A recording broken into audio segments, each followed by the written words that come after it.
So there were three buckets of the cases, because in 2018, the government actually tried to shut us down by revoking our license to operate. That's the beginning, January 2018, right? So January to in about 14 months, they filed 11 cases and investigations.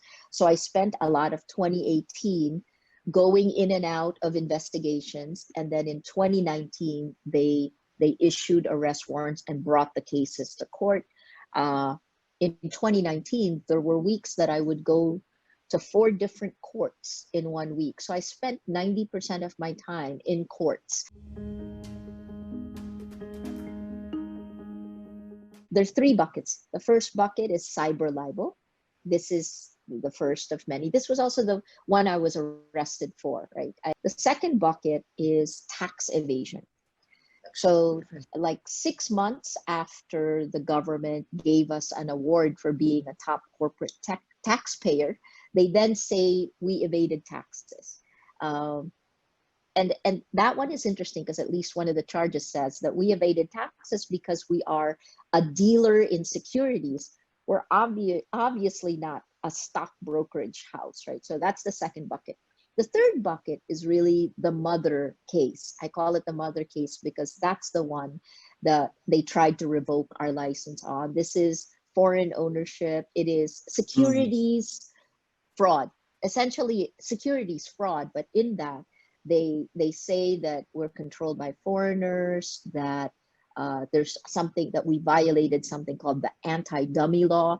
They issued warrants of arrest against my entire board in 2015. Aside from that insidious thing that the government is now actually saying I'm a criminal, my government is telling me I'm a criminal.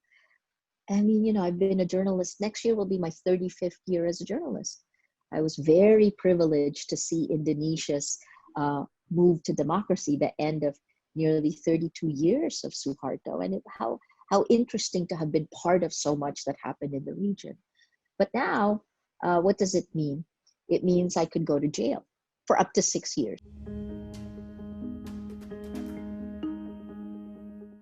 For the Philippines, absolutely, because you look at this in the context of what happened on May 5th in the Philippines.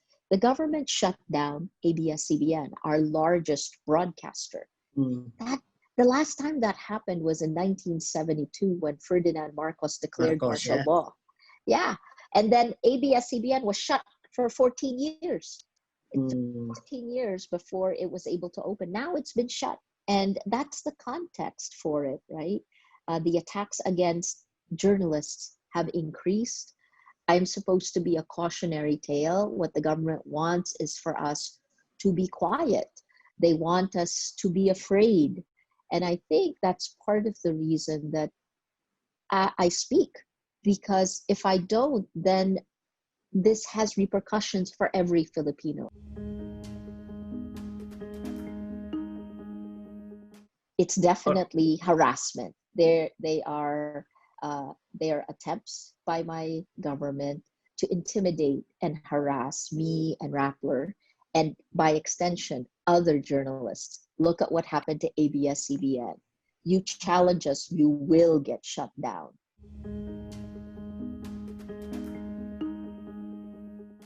I wonder, are we missing a big story? Do they want us to shut up so that we don't find what they're hiding? I don't know. You know, I guess part of it is I miss professional management, competent management, right? Because we've been journalists a long time, and we know there is kind of a respectful way of holding power to account. I respect the position of president of my country, and I will give that position the respect it deserves. But I think we're in a new era where the level of control that our government wants over information is unprecedented.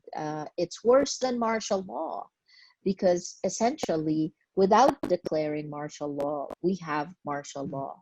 And I asked President Duterte that. I said, you know, Mr. Duterte, do you need fear and violence in order to lead? And he said, yes, he uses that.